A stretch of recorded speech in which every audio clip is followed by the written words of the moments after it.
Oi, pessoal do nono ano, espero que vocês estejam bem.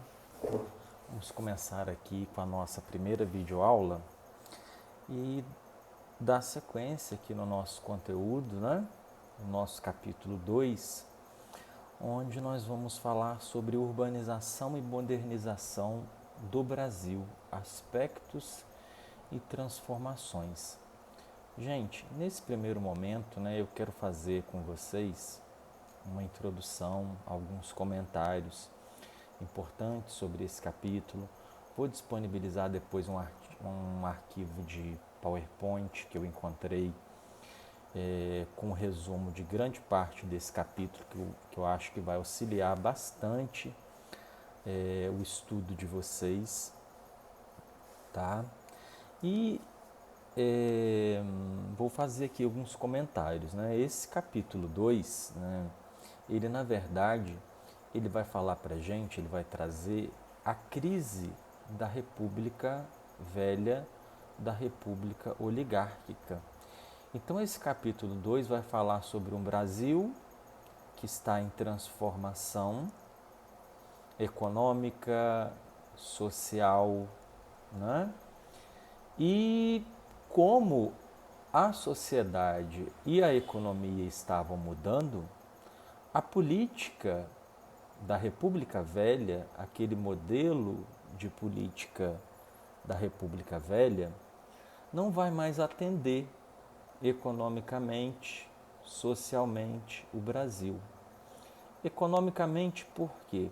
Porque o Brasil estava passando por transformações no campo econômico e nós tínhamos um governo totalmente focado na agricultura de exportação do café, como nós vimos que era o principal produto de exportação da economia brasileira. No capítulo anterior nós vimos que foi montado o convênio de Taubaté para fazer a socialização das perdas para que em meio àquela crise de desvalorização do café em virtude da alta produtividade,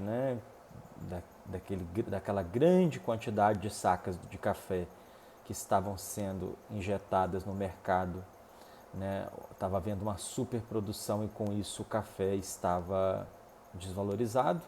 Aí o governo monta o convênio de Taubaté para socorrer os cafeicultores. Então a gente percebe que toda a política econômica do governo estava direcionada para atender os interesses dessa classe, em particular, dos latifundiários, dos cafeicultores. E aí, pessoal, a gente entra o século XX, a primeira, a segunda e principalmente na terceira década, o Brasil vai passar por um processo de mudanças na economia. O país vai começar a se industrializar, Nós falamos sobre aquele processo de substituição das importações que aconteceu no período da Primeira Guerra Mundial, onde que o Brasil teve que começar a produzir os gêneros, aquilo que ele necessitava, que ele comprava antes de fora. E a década de 20 vai trazer para a gente aí um Brasil que está no caminho da industrialização, E um Brasil que vai se urbanizar, Os grandes centros vão ganhar maior importância, se o país se industrializa, a gente automaticamente tem ali uma burguesia industrial, nós temos os operários das fábricas, então a sociedade brasileira ela vai ficando mais diversificada e a política estava estagnada lá atrás, Então a sociedade estava caminhando, estava se modificando, a economia estava se modificando e o nosso modelo político estava parado lá atrás no tempo, que é aquele modelo da República Velha, baseado no coronelismo, no voto aberto, com toda aquela corrupção, aquelas fraudes eleitorais e o atendimento de poucos interesses. Não era uma república, como nós falamos. Então, no tópico aqui 2.1, a gente vai falar sobre esse Brasil urbano, né? Onde as cidades crescem e ficam mais movimentadas. E com isso, né, a gente recebe de fora, né, após o fim da Primeira Guerra Mundial, os Estados Unidos ele se torna a potência mundial, né? Ele passou a ocupar o lugar que antes era da Inglaterra e com isso os Estados Unidos começa a exportar cultura, né?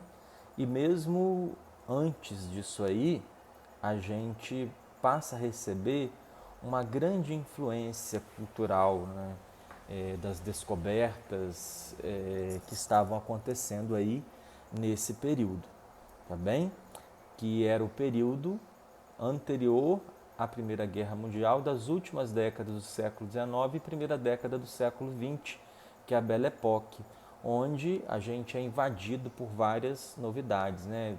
Curas para doenças. Foi nesse período também, depois da Primeira Guerra Mundial, que a gente passou pela epidemia de gripe espanhola, mas assim ficou mais restrita, né? ao continente europeu, onde a guerra se passou, né? E nós temos também o telefone, o cinema, então tudo isso aí, a invenção do avião, a eletricidade, tudo isso aí deu um otimismo muito grande, todas essas inovações, né? E esse período ficou conhecido como Belle Époque, né? Então os Estados Unidos começa a exportar seus bens de consumo, sua música, né? O mundo urbano vai ganhar mais importância do que a vida rural, né? Que era a vida predominante aqui no Brasil. As pessoas, a maioria das pessoas viviam no campo, porém, nas primeiras décadas do século XX, a gente percebe que nós temos o que? Uma urbanização, né? Um crescimento aí da vida urbana, do número de pessoas vivendo em cidades. E com isso, minha gente, isso vai se refletir na arte, né? Nós vamos falar aqui também nesse tópico, nesse primeiro tópico, sobre a Semana de Arte Moderna, né? Que aconteceu no ano de 1922, lá em São Paulo, onde os artistas começam a produzir uma arte baseada, né, no modernismo, que é um novo estilo artístico que vai surgir nesse meio urbano, para entender a vida moderna. E a gente vai perceber que essa arte é uma arte particularmente muito crítica, é uma arte que ela vai abandonar os padrões antigos, né, os padrões clássicos, e é uma arte que vai se aproximar mais da realidade, no sentido de fazer crítica, né, aos problemas regionais, aos problemas que vão surgindo com a urbanização, né? Então, de 13 a 17 de fevereiro, no Teatro Municipal de São Paulo, vários nomes da literatura, da escultura, da pintura, vão fazer, da música também, né, como o próprio Villa-Lobos, né, que é um grande músico brasileiro que vai se destacar nesse período, Tarsila do Amaral, Anita Malfatti, Carlos Drummond de Andrade, que vão fazer uma apresentação, né, vão fazer exposições, um circuito de apresentações artísticas aí nessa semana. E a arte deles vai fazer uma crítica social, vai criticar a sociedade brasileira, que nesse momento vai ser o que? Eles vão ser vaiados pelos espectadores, porque era uma arte completamente diferente, né? Se vocês depois pesquisarem, igual nós temos aqui, ó, como expoente desse período, o Abaporu, que é a obra, uma das obras mais importantes, né, mais avaliadas aqui do nosso país. O Abapuru, ele retrata uma pessoa que vive lá no semiárido, né? Uma pessoa que sofre com a seca. E a gente nota essa pessoa com pés grandes, né, com membros grandes, que é os braços e as pernas fortes do trabalhador brasileiro, e a cabeça pequena, devido à extrema ignorância que vivia o povo brasileiro, né? O analfabetismo e todas essas questões. Então, pessoal, os participantes da Semana de Arte Moderna, como encerra aqui esse tópico, né, eles denunciaram a grave situação que era imposta à população brasileira pelas autoridades governamentais do nosso país. Então, gente, a gente nota que é um período, né, de crise da República Velha, onde a República Velha vai ser criticada, né? A sociedade da República Velha vai ser criticada pelos artistas, né? Não só pelos artistas, mas também pelos tenentes, que vão fazer uma crítica ferrenha, né? Os tenentes eram os militares de baixa patente, né?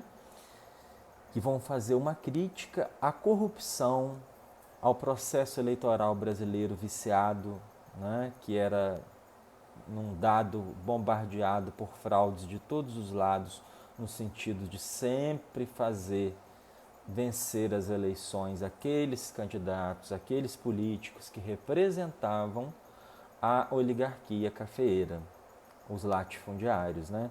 De fazer valer sempre aquela política do café com leite, como nós vimos no capítulo anterior. Então, gente, um movimento tenentista, que também começa nessa década de 20, ele vai fazer essa crítica, né? E nós temos aí vários movimentos, né, que fazem, que são expressão desse movimento tenentista.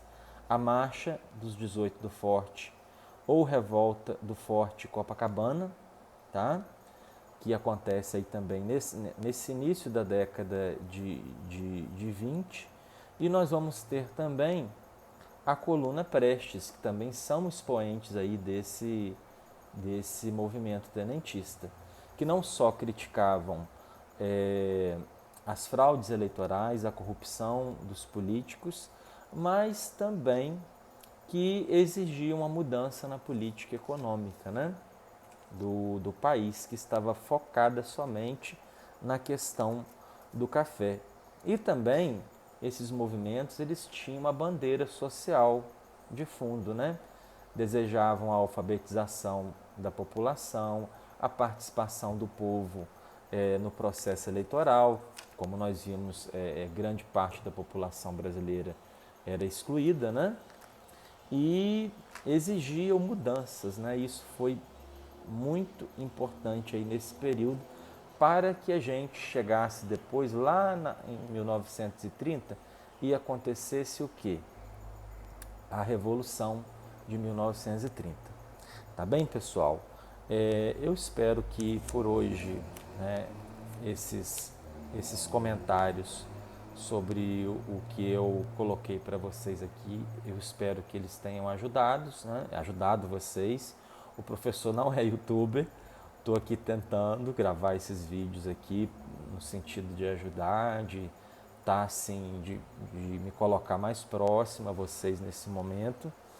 E vou disponibilizar para vocês ali esse roteiro, esse resumo que eu encontrei de PowerPoint, tá? E uma outra videoaula de um professor sobre essa crise da República Velha e a Revolução de 1930. Vou deixar lá na plataforma também as atividades e as leituras que a gente deve fazer essa semana, tá bem? Se cuidem aí, lavem as mãos, fiquem em casa e saudade de vocês. Abraço do professor.